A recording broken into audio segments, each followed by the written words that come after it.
Hello and welcome to Raju Notes channel, your pit stop for weekly current affairs updates. The updates tailor-made for students taking all kinds of competitive exams like UPSC, civils, defense and placement interviews. Please subscribe to the channel and stay updated every Sunday.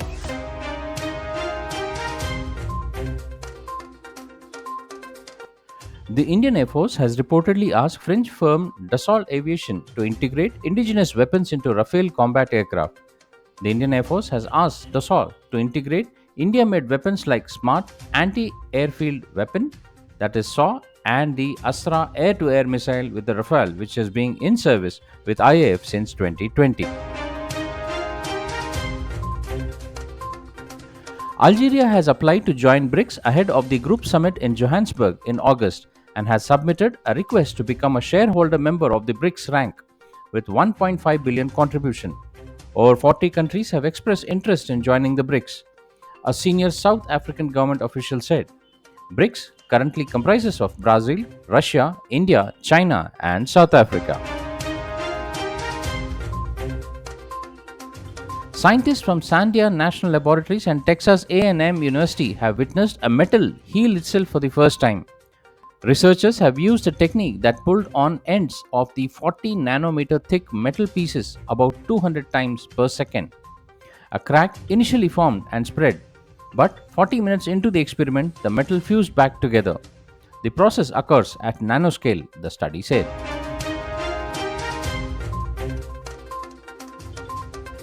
S. Fangonan Konyak became the first woman Member of Parliament from Nagaland to preside over the Rajya Sabha on Tuesday this week. Prime Minister Narendra Modi called it a very proud moment. Meanwhile, Konyak tweeted, "Immensely privileged to preside over Rajya Sabha under Prime Minister Modi. Women are being given due respect and space in politics." The BJP leader is also Nagaland's first woman to be elected to Rajya Sabha.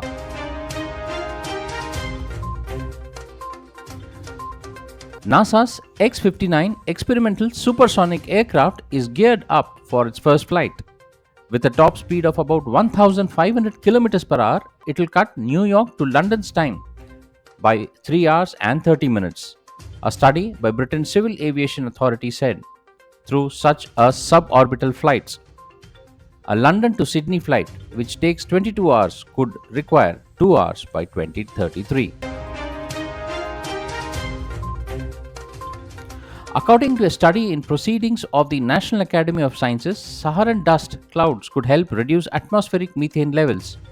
The research introduced in a new mechanism where mineral dust combines with sea spray to form mineral dust sea spray aerosol called as MDSA.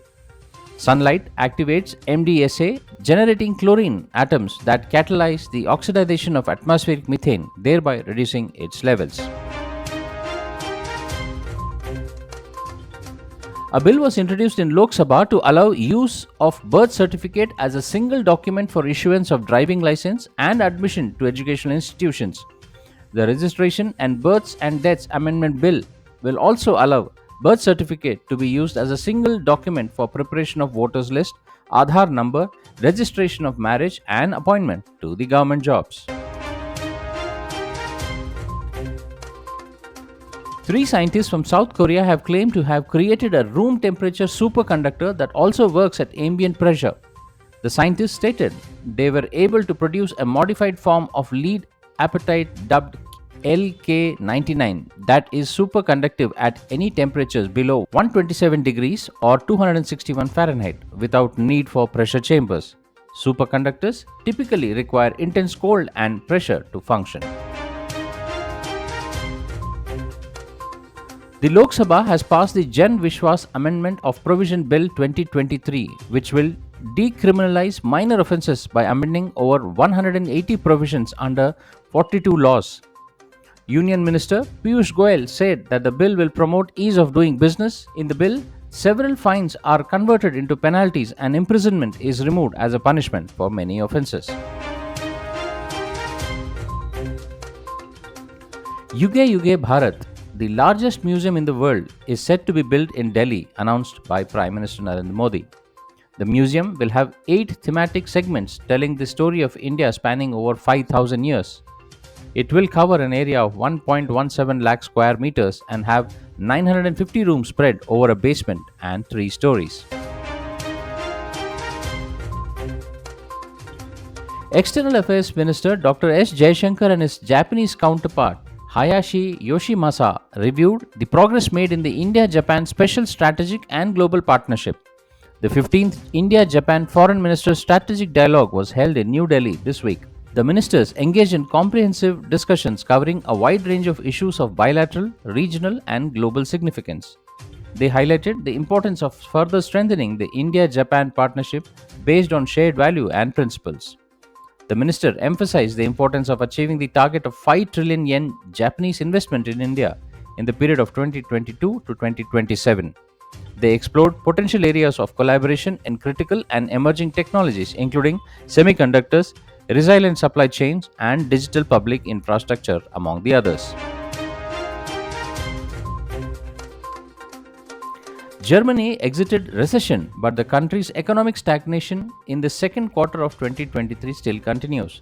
The country's gross domestic product (GDP) in the April to June quarter remained unchanged from the previous 3 months. Data from the Federal Statistical Agency showed Germany had entered technical recession for the first quarter of the year after its economy shrank for 2 consecutive quarters.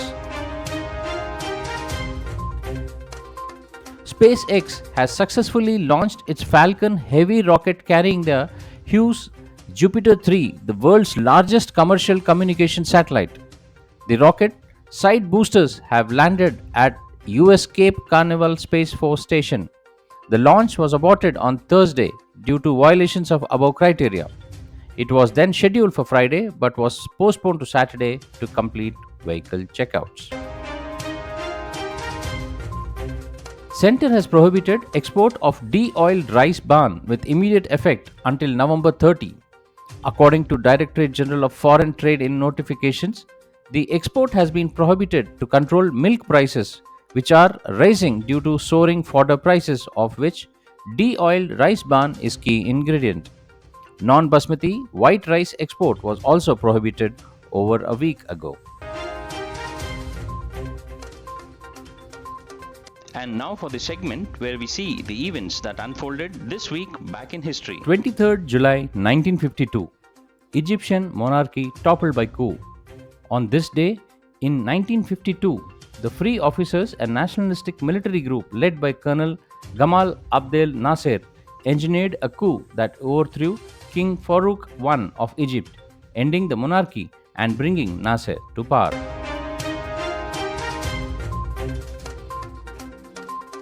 24 July 1917, beginning of Mata Hari's trial. Dutch-born dancer and courtesan Mata Hari, whose name became a synonym for seductive female spy, went on trials this day in 1917, accused of spying for Germany, and was subsequently found guilty and shot dead by a firing squad.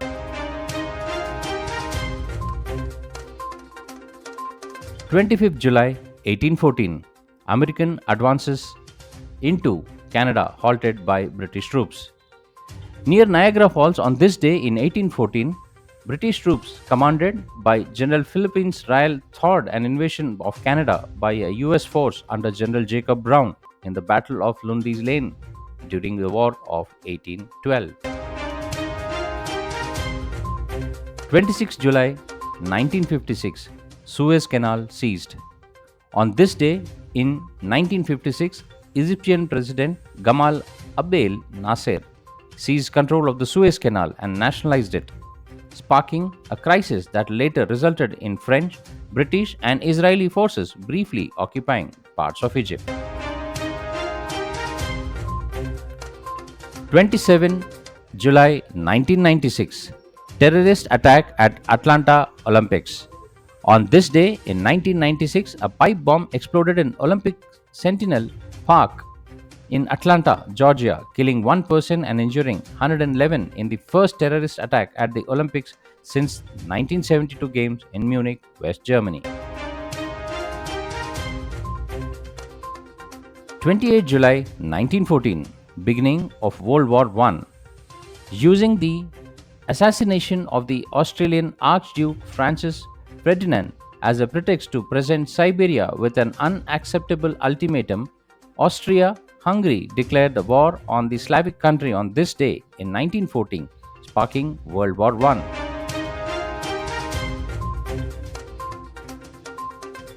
29 July 1958, National Aeronautics and Space Administration established. Criticized for allowing the Soviet Union to launch the first man-made satellite into the orbit, Earth, Sputnik 1 on October 4, 1957, US President Dwight D. Eisenhower signed legislation on this day in 1958 that created NASA. Well, that's all friends for this week's updates. See you soon next Sunday on the same channel. Till then, take care. Bye bye.